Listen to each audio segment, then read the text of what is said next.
is how come the Democrats in Congress are still so behind on this issue? Why are they not yet supporting cutting taxpayer aid to Israel and other things that they should be supporting? I mean, I'll take that quickly, or I'll try to take that quickly. But the answer is obviously what it always has been: the Israel lobby, which has bipartisan control over Congress. And what is the Israel lobby? It's donors. It's people who donate money on the basis of their pro-Israel support, wealthy people. The Republican Party has the added factor of actually answering to the constituency of Christian Zionists that dominate its ranks, whereas Democratic Party has a real problem, which is why Chuck Schumer, aka Chuck Shomer, which Shomer means protector in Hebrew, he called himself the Shomer of Israel. Chuck Schumer completely clammed up throughout this whole assault on Gaza. In the past, he would have been cheering, go, go, IDF, you know. Chuck Schumer would have been the #1 cheerleader, but this time he had to shut up because the Democratic Party base is turning solidly against Israel. I mean, we all know that. And it's me and Dan, like, we're a perfect example. We're not like some anomalies among our generation of Jews. We are pretty much where so many Jews who were raised in a secular context in the US are on this issue. Maybe we've gone a little further because of our experience and our immersion in the issue. But it's why you see people like Peter Beinart being some less charismatic version of me like 10 years ago. That was a joke, but I mean, he finally came out to be Mr. One State, and he's having like Omar Barghouti as a guest on his Substack, and he's speaking with Noam Chomsky, but he was formerly a paid speaker for AIPAC. And, you know, 8 years ago, he was trying to cut us off from the knees as a liberal Zionist and co-authoring op-eds with Alan Dershowitz about chopping up the West Bank. So now he's giving oxygen to BDS. That's just because anything less would actually harm him among the base that he wants to cultivate online, who are the young progressive future of the Democratic Party. So there's a contradiction within the Democratic Party now, and it's playing out through the antics of people like Alexandria Ocasio-Cortez and Jamal Bowman, who are members of this progressive squad in Congress in New York, where there is where the Israel lobby really has its power base. And Jamal Bowman replaced Elliot Engel, who was Mr. Israel. He was the chair of the House Foreign Relations Committee. He was all behind every sanctions bill supporting Israel. Every pro-Israel resolution had his name on it. Bowman comes in, African-American school teacher, allied with AOC. And you look at the fine line he's trying to walk between opposing Israel's just wanton criminality, where Netanyahu's basically like dancing on blood and daring people to say something.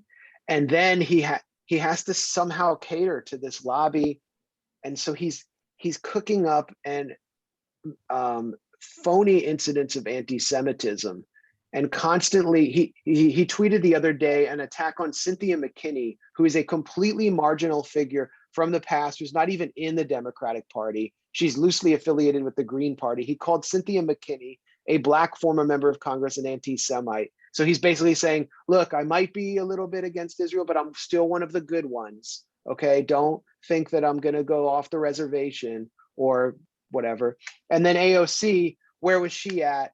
Just like a week or two before this hideous assault on Gaza, she was doing a talk with a local New York Israel lobbying organization, which had called her chapter of the Democratic Socialists of America anti-Semitic. And she was talking about all the green innovation projects that we, the American public, should be working on with Israel. So she was explicitly violating BDS with that call. Then the assault starts. And then everything heats up online. All of her followers are completely disgusted with what Israel's doing. She's supposed to represent this grassroots constituency. And so she said, apartheid is bad, pass it on, virtue signaling tweet, which actually has no concrete consequences, but she has to speak that language. So the contradictions are really playing out most clearly within the progressive squad. They cannot actually have any material effect on policy because they're so small and because of the nature of the Democratic Party, and they're walking a fine line rhetorically. I think that Thomas Massie, who is a hardcore libertarian Republican from a rural district in Columbia, offered a much more meaningful position than the progressive squad when he called for ending all foreign aid, which would apply to Israel as well. And Israel and Egypt, most foreign aid that the US gives goes to Israel and Egypt, basically to besiege Gaza and keep the Middle East under the US military's boot through these proxies. So Massey's position is actually goes much further than the progressive squad.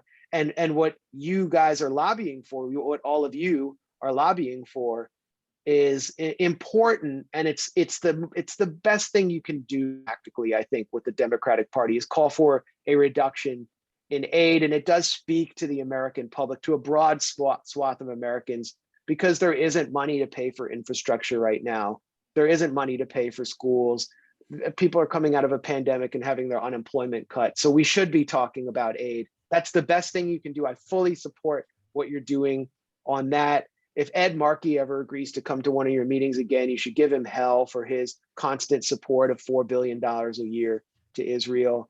And and Dan can totally pick up on this, because in some ways he comes out of more of a Jewish communal setting than I do.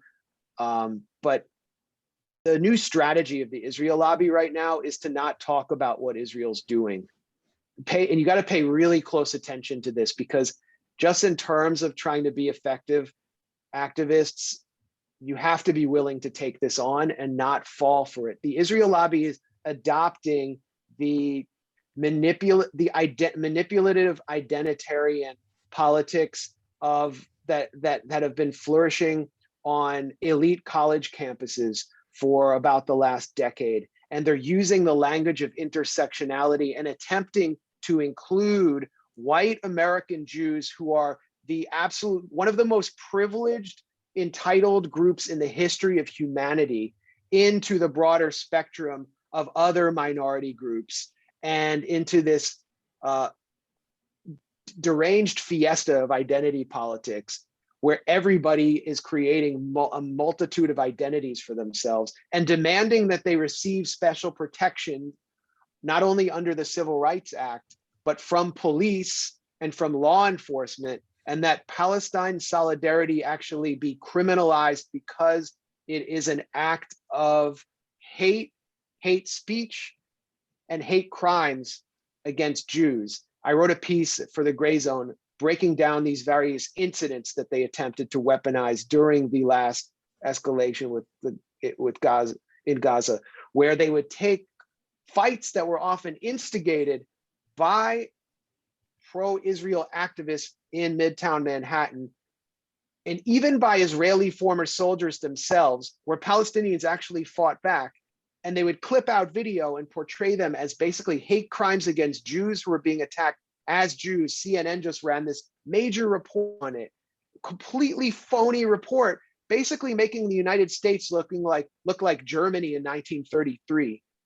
And we have to hit back against that, because the Israel lobby does not want to talk about what Israel's doing in Silwan right now, where they're doing these home demolitions. They don't want to talk about Sheikh Jarrah. They don't want to talk about the West Bank. They don't want to talk about Gaza. They want to talk about identity politics in the US, where Jews who are extremely entitled and get to go to these elite colleges are pretending that they are Anne Frank hiding in some secret annex from Palestinian Nazi leftist Islamo-Maoists. So even if you're a Gentile, don't fall for that phony narrative. Just do not let it happen. Do not let it come into your group. Don't let it come into your protest movement, where they say, we want to have a gay flag with an Israeli flag mixed into it. And if you don't let us do that, then you're an anti-Semite. Just don't fall for it. Just hold the line, because that's what's coming next. It's been like focus grouped by all the major Israel lobby groups, especially the ADL. It's being propagated by people like Jake Tapper, who are basically mainstreaming neoconservatism through their position, and it's coming for you and your movement next. Yeah, thanks, Max. I'm so glad you brought all that up. That's so important. And